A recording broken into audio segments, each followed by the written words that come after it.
we all know, I think, being consistent is what works in this game. And there's dozens and dozens of skippers that can win a race or win, 2 or 3 races. But what racing against top skippers here taught me very, very quickly was that you needed to have kind of a bit of fight to, when something didn't go right for you, you needed to be able to just, right, okay, that didn't work.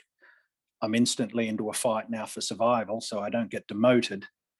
And it's a mindset of, you know what, every place I get past is a point better to me. Every place I get past is a point better to me.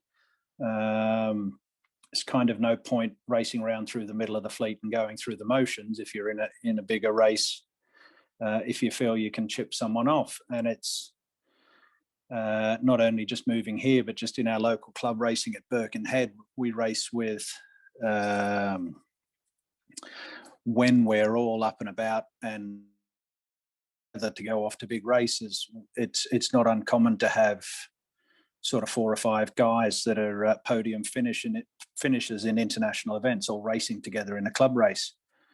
And you can go home from a club race finishing 4th on the day, and you want to go home and question yourself, and then you look around and go, well, hang on a minute, well, he's a world champion, and he's a world champion, and he's a European champion, and he's a something else. Well, you know what, I didn't have that bad a day really in the scheme of things.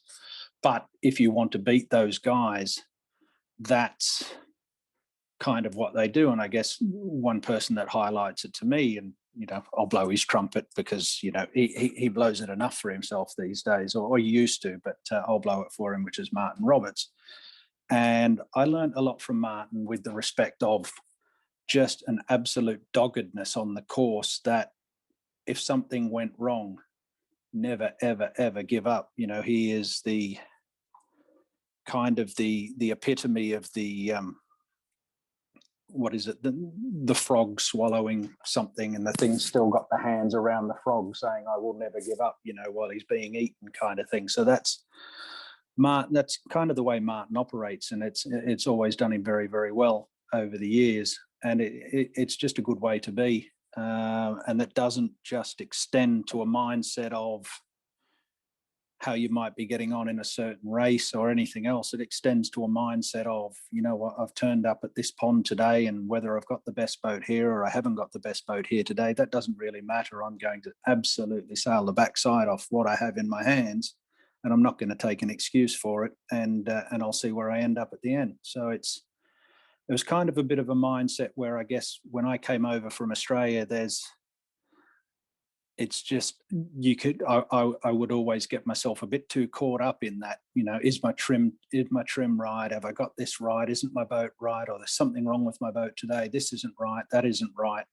And you've got to work yourself out of that a little bit and turn it into a mindset of, that's what I've just put on in the water. The tape's on, get on and race. And you didn't get a good start. Right. Okay. Put your head down and catch the next person, put your head down, catch the next person. You can give up once you've gone through the finish line and pull it back in and have a think about it then. But there's no reason not to keep pushing.